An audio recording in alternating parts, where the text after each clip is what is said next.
नमस्ते दोस्तों, आज की वीडियो में बात करते हैं प्रेमानंद महाराज जी की। आज से 4 महीने पहले मैंने प्रेमानंद महाराज जी को देखना शुरू किया था। एक वीडियो आई थी, उसके बाद मैंने ऑब्ज़र्व किया काफ़ी लोग उनको देख रहे हैं और फिर मैंने उनकी बायोग्राफ़ी पढ़ी और काफ़ी चैनल पे मैंने उनके प्रवचन वीडियोस देखे। तो क्योंकि दोस्तों आजकल बहुत सारे ऐसे लोग हैं जो प्रवचन दे रहे हैं, बट मैं आपको अपने एक्सपीरियंस के साथ बताती हूँ कि प्रेमानंद महाराज जी उनमें से हैं जो सच्चे ज्ञानी हैं, भक्ति मार्ग के वो संत हैं। उनकी किडनी नहीं है, लगभग उनकी एज 60 साल है। बहुत लोग दोस्तों उनको फॉलो करते हैं। कानपुर में बॉर्न हुए थे, वृंदावन मथुरा में अब उनके प्रवचन चलते हैं। यूट्यूब पे उनका चैनल है भजन मार्ग के नाम से, जहाँ पे उनके वीडियोस आते हैं। बहुत अच्छा बोलते हैं दोस्तों, साइंटिफिक लॉजिकल जो क्वेश्चन होते हैं उनका आंसर भी दोस्तों वो बहुत अच्छे से देते हैं, जैसे कि हमारे संत लोग बोला करते थे।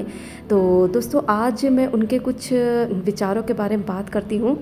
प्रेम से बड़ा कोई धर्म नहीं, सच्ची भक्ति ईश्वर तक पहुंचाती है, सत्य को अपनाओ और शांति पाओ।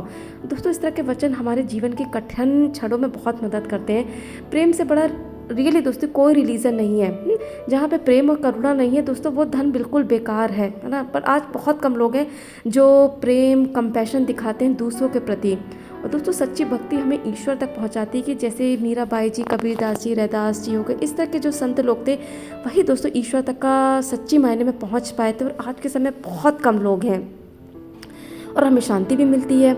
उसके बाद का विचार है, संसार की चीज़ें क्षण भंगुर है परंतु भगवान का प्रेम अमर है, सच्ची भक्ति से जीवन सार्थक होता है। तो दोस्तों ये बात बिल्कुल सही है। पेंडेमिक के टाइम मुझे रियलाइज़ हुई थी जब इतनी डेथ्स देखी थी कि हाँ सब कुछ तो टेम्परेरी है। हम यहाँ इतनी मटेरियलिस्टिक लाइफ के पीछे भगे हुए हैं। हाँ हमें अपनी ड्यूटीज़ करनी है, लेकिन दोस्तों हमें याद भी रखना है कि वो जो सच है हमें उस सच से प्रेम करना है, ईश्वर से प्रेम करना है जो कि अमर है। और ये कहाँ से हमें मिल सकता है? ईश्वर की भक्ति करने से, सच्चाई का रास्ता अपनाने से। और सच्ची भक्ति से ही दोस्तों हमारा जीवन सार्थक होता है। और ये बात दोस्तों प्रेमानंद महाराज जी पर बिल्कुल सार्थक होती है कि वो ईश्वर की सच्ची भक्ति करते हैं दोस्तों, और अपनी भक्ति के बेस पे दोस्तों वो लोगों को बहुत अच्छे उत्तर देते हैं। उसके बाद का विचार है, सत्संग का संग ही जीवन की सबसे बड़ी साधना है।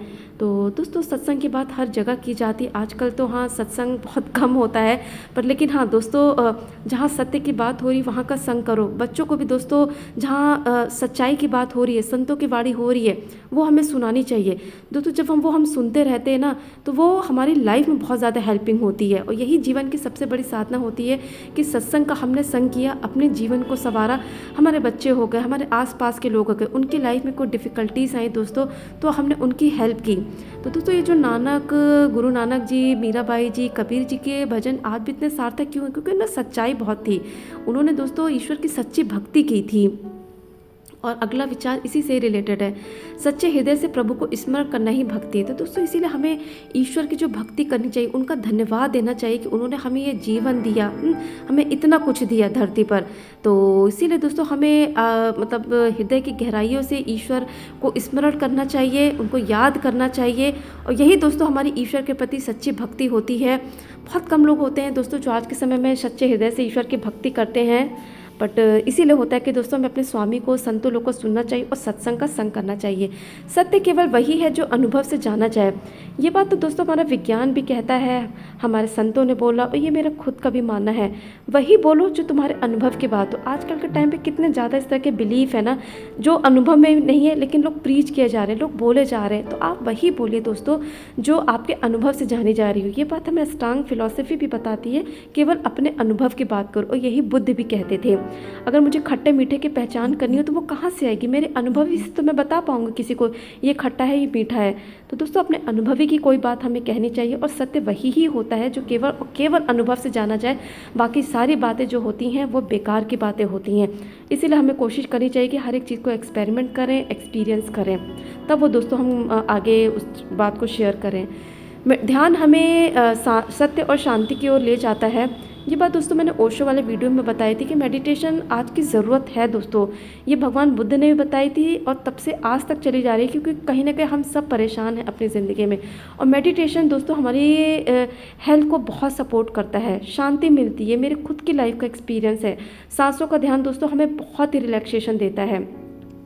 मेडिटेशन किसी भी तरीके का किया जा सकता है, बस वो ये है कि वो हमें आंतरिक शांति दे और जब हमें आंतरिक शांति मिलती है तो वही एक सत्य की प्राप्ति होती है। सत्य कोई बहुत बड़ा, कोई मैजिकल, कोई चमत्कार नहीं होता है। जहाँ दोस्तों जिस पल हमें शांति मिली उस तरफ दोस्तों हम सत्य की ओर बढ़ जाते हैं। यही बात हमारे जो संत लोग थे, ज्ञानी लोग थे, और जो आज के जो बचे लोग संत हैं जैसे प्रेमानंद महाराज जी हैं, तो वो हमें बताते हैं। इसीलिए दोस्तों हमें निरंतर ध्यान करना चाहिए, मेडिटेशन करना चाहिए, ईश्वर का ध्यान करना चाहिए, भजन का ध्यान करना चाहिए। जो ध्यान दोस्तों आपको आपकी तरफ ले जाता हो वो ध्यान हमें करना चाहिए। अगला विचार है, मेरे मांगने पर भी ऐसा कुछ मत दे देना भगवान जिसे पाकर मैं आपके चरणों से दूर हो जाऊँ। आपको जो अच्छा लगे आप वो कर देना, मैं अपना जीवन आपको समर्पित करता हूँ। दोस्तों ये भक्ति मार्ग की बात है। मतलब यहाँ एक भगवान से हमें हमेशा कोशिश करनी चाहिए कि हम कुछ ऐसा ना उनसे बोलें, है ना, कि हम उसी से दूर हो जाए, जिसने हमें जीवन दिया है उसी से दूर हो जाए। और हमें जो अच्छा लगे हमें ईश्वर से वही कहना चाहिए कि जब हमें लग रहा है हमारी लाइफ में बहुत चीज़ें नहीं चल रही हैं या कुछ लग रहा है गड़बड़ चल रहा है, तो बस हमें यही प्रार्थना करनी चाहिए कि हे ईश्वर, जो आपको ठीक लगे, जो आपने मेरे लिए प्लान किया है आप वही करना। और दोस्तों जो ईश्वर का प्लान होता है वो सर्वश्रेष्ठ होता है, वो बहुत अच्छा होता है। ज़रूरत होती है कि हमें उसको हर तरीके से एक्सेप्ट करने की और उसमें अच्छा और पॉजिटिव देखने की, और अपने जीवन को दोस्तों इस यूनिवर्स को, नेचर को, ईश्वर को समर्पित करने की।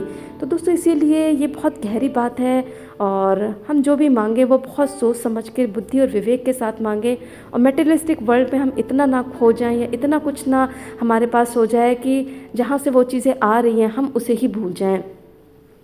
अगला विचार है, मनुष्य जीवन सत्य मार्ग के लिए अच्छे बनो, माँ बाप की सेवा करो, बीमारों की सेवा करो, ज़रूरतमंद की सेवा करो, यही मनुष्य जीवन है। पर दोस्तों आज ये बिल्कुल उल्टा हो रहा है, मैं ऑपोजिट देखती हूँ, है ना, कि लोग एक दूसरे की हेल्प नहीं करते हैं, सेल्फिश होते जा रहे हैं। कोई बात नहीं, लेकिन दोस्तों मेजॉरिटी लोग जो कर सकते हैं, इसीलिए इन संतों की वाणी दोस्तों हमारे जीवन में एक प्रेरणादायक होती है कि हमें अच्छा इंसान बनना ज़रूरी है, ताकि हम अपने पेरेंट्स की सेवा कर सकें, अपने भाई बहनों की सेवा करें, अपने दोस्तों की मदद करें, बीमारों की सेवा करें दोस्तों।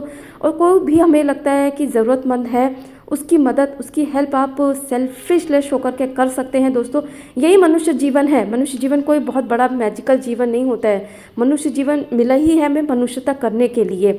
इसलिए दोस्तों हमें अपनी मनुष्यता को दूसरों की हेल्प करके उसे पूरा करना चाहिए। अगला विचार है जो कि बड़ा गहरा है, जो हरि का भक्त होता है उसे हमेशा जय की प्राप्त होती है, उसे कोई परास्त नहीं कर सकता। तो दोस्तों ये बात बिल्कुल सही है। जो ईश्वर का सच्चा भक्त होता है, ईश्वर मतलब सच्चाई दोस्तों हो गया, है ना, जो सच्चाई के साथ खड़ा होता है उसे हमेशा जीत की प्राप्ति होती है। बहुत टाइम मैंने अपने साथ भी एक्सपीरियंस किया है, लोगों के साथ भी एक्सपीरियंस किया है कि जो ईश्वर को मानते थे, जो विश्वास, जो सच्चाई के साथ थे, ईमानदारी के साथ थे, तो दोस्तों सच में उनको सक्सेस मिली। उनको जीवन के जो बहुत कठिन समय आया वहाँ पे दोस्तों उनके साथ अच्छा हुआ, और दोस्तों उनको कोई परास्त नहीं कर सकता है। तो ये दोस्तों जैसे हमारे संत लोग हो गए, आज भी दोस्तों उनकी वाणी लोग सुनते ही हैं। एक समय उनको बहुत ज़्यादा लोग रिजेक्ट करते थे, उनकी बातों को नहीं मानते थे, लेकिन आज के समय दोस्तों हम उन्हीं को ही सुनते हैं। क्यों? क्योंकि वो हरि के सच्चे भक्त थे। रामकृष्ण परमहंस जी, मीराबाई जी, कबीर जी, गुरु नानक देव जी और बहुत सारे ऐसे लोग। इसलिए दोस्तों हमें ईश्वर का संग करना चाहिए, सच्चाई ईमानदारी का संग करना चाहिए। उसके बाद का विचार है, जिनके मुख में प्रभु का नाम नहीं है वह भले ही जीवित हैं लेकिन मुख से मरे हुए हैं। तो ये बात दोस्तों आज के समय बहुत कम लोग कर पाते हैं। हम कोई भी काम करते हैं दोस्तों उसमें ईश्वर का नाम बहुत कम अब लेने लग गए हैं। तो लेकिन दोस्तों अगर आप ईश्वर का नाम अपने मुख पर रखते हो, है ना, वो कोई भी ईश्वर हो गया, यूनिवर्स हो गया, नेचर हो गया, तो दोस्तों वो कहीं ना कहीं जैसे हमारी जो कॉन्शियसनेस की यहाँ बात की जा रही है ना, यहाँ एक परम ट्रुथ की बात की जा रही है, तो दोस्तों वो हमारे लाइफ में हमेशा होना चाहिए। कहीं ना कहीं दोस्तों हमें शांति ही मिलती है जब ईश्वर का नाम हम अपने मुख पर रखते हैं, उनका भजन करते हैं, उनका ध्यान करते हैं। हमारे लाइफ के दोस्तों बहुत सारी प्रॉब्लम सॉर्टेड होती हैं।